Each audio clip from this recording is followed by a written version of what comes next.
apapun yang dijual di sini laku. Kita bikin penginapan pasti disewa dan lain sebagainya. Kita mau jualan di sini banyak yang beli. Itu perekonomiannya semakin maju dan tidak akan kekurangan di sini. Nah, dia ingin supaya di tempatnya itu di Sana'a itu, Bapak Ibu, Raja Yaman ini yang bernama Abraha ini menghancurkan Ka'bah. Dia punya pasukan besar saat itu, pasukan bergajah. Nah, ini sebelah kiri kanan kiri kita, Bapak Ibu, inilah lembah Muasir dari bukit sebelah kiri sampai sebelah kanan. Warnanya hitam, Bapak Ibu, ya.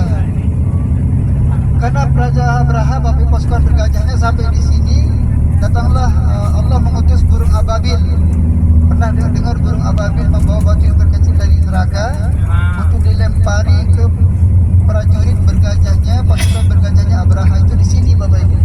Sehingga prajuritnya Abraha itu hangus terbakar. Nah, ini sudah batu-batu bisa disebut warna hitam yang di sebelah kiri. Banyak warna hitam karena di sini tempat azab itu turun. Sehingga Rasulullah pernah mengatakan, jika kalian melewati tempat itu, bergegaslah, percepatlah perjalanan kalian karena di sana pernah turun azab.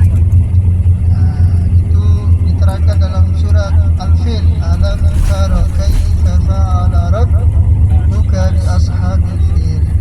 Itu pasukan bergajah yang dipimpin oleh Raja Abraha ingin menghancurkan Ka'bah. Tapi belum sampai Ka'bah, Allah sudah hancurkan mereka dengan cara mengutus burung ababil membawa batu terkecil dari neraka untuk dilempari ke pasukan bergajahnya Abraha. Semuanya hangus terbakar.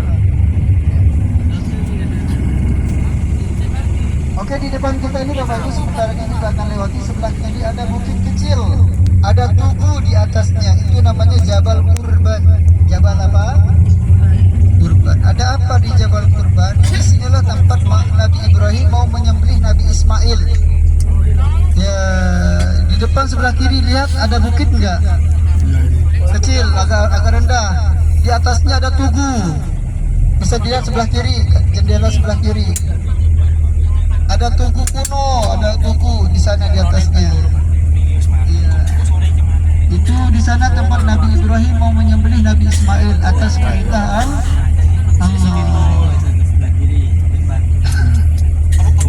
Mau dipoto silahkan, dan juga gak apa-apa.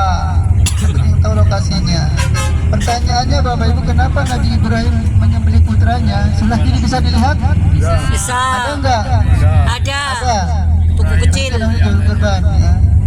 Nah, itu kebiasaan Nabi Ibrahim, Bapak Ibu, menyembelih 100 ekor unta setahun sekali.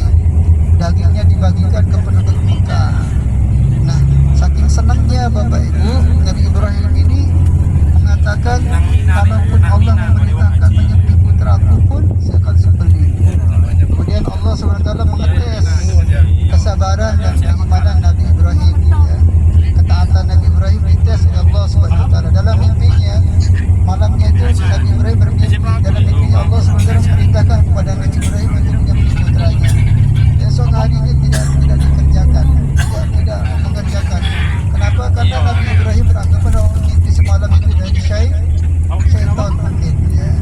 Kemudian esok malamnya Nabi Ibrahim bermimpi lagi yang sama, Allah memerintahkan menyembelih putranya. Nah, paginya Nabi Ibrahim itu ragu-ragu dari Allah atau dari syaitan, ya.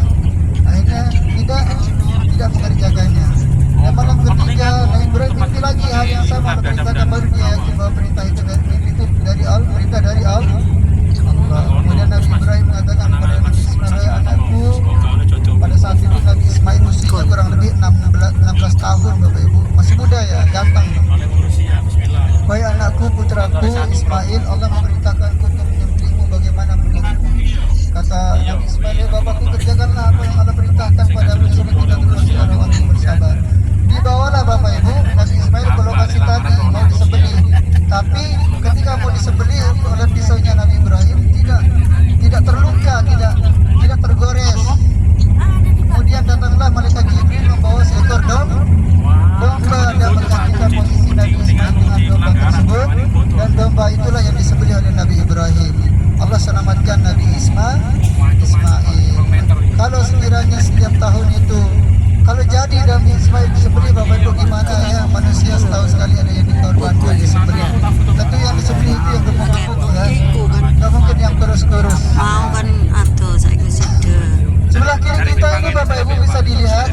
ada bangunan bertingkat yang ada payung putih di atasnya. Itu Jamarot, tempat melempar jumroh sebelah kiri kita. Ini di Mina Bapak Ibu, kita berada di Mina. Mina itu dikenal dengan lautan tenda. Ini tenda ini Bapak Ibu sudah tidak menampung jamaah haji lagi karena setiap tahun jamaah haji bertambah. Akhirnya dibuatlah seperti hotel. Bisa dilihat sebelah kanan kita, hotel bertingkat. Nanti ini akan tempat mabit jemaah haji ini sebelah kanan kita ini yang ada hotel. Tidak lagi seperti tenda-tenda ini. Nah, kemudian sebelah kanan kita Bapak Ibu ada angka 2. Di dekat itu ada terowongan, bisa dilihat. Itu namanya terowongan Muaisim. Dulu pada tahun 1990 ada satu terowongan.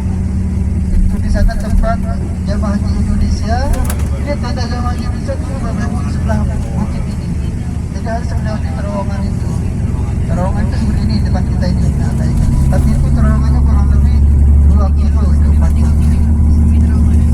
Itu yang dilalui oleh jemaah haji. Ada yang berangkat Di terowongan pergi melempar jumroh, ada yang pulang satu terowongan. Padat ramai. kita sedang di terowongan Mina. Panjangnya tiba-tiba Tempat jemaah haji. Mati gelap, tidak ada cahaya, tidak ada udara. Orang-orang panik. Udah gak ada udara, gak ada lampu, gak ada siapa-siapa. Jadi orang-orang panik, saling menginjak di situ. Kasihan yang sesepuh, yang tua-tua banyak yang jadi korban yang terinjak. Sehingga dari korban-korban itu Bapak kurang lebih 1.500 jemaah haji meninggal di dalam terowongan itu. Jemaah haji Indonesia sebanyak 900 orang. Paling banyak ya, itu jemaah haji Indonesia. Nah, di mana tenda jemaah haji Indonesia Bapak Ibu bisa dilihat sebelah kanan kita. Ini adalah tenda jemaah haji Asia Tenggara termasuk Indonesia di sini. Bisa dilihat, nah ini dia tenda jemaah haji Indonesia. Meskipun agak jauh dari tempat melempar jumroh, namun daerah ini Bapak Ibu termasuk area perbukitan. Jadi di tenda itu di situ mabit itu bermalam. Meskipun jauh dari tempat melempar jumroh, tapi tendanya jemaah haji Indonesia termasuk area permabitan. Jadi sah mabit di tendanya. Tinggal keluar melempar jumroh saja. Tentunya mengikuti jadwal yang telah ditentukan oleh petugas haji. Baik Bapak Ibu para tamu yang berbahagia, alhamdulillah kita sudah keluar dari area perhajian. Area perhajian itu Bapak Ibu sedikit. Kalau teorinya itu sedikit sekali.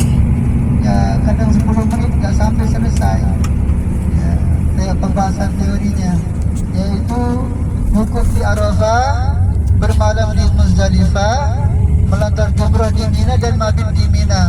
Setelah itu tinggal tawaf sa'i, tahallul, ya selesai. Itu teori dari pelaksanaan ibadah haji. Teorinya nggak sampai 5 menit, pelaksanaannya cuma 5 hari Bapak Ibu, dari tanggal 9 sampai tanggal 13. Tapi menunggunya lama ya, 40 ada hari. yang sampai 30 tahun, ada nunggunya yang sampai 20 tahun, bahkan kalau Lombok kadang itu 40 tahun ya, itu menunggu pemberangkatan ya. Padahal pelaksanaan cuma 5 hari. Kenapa sampai menunggu lama sekali?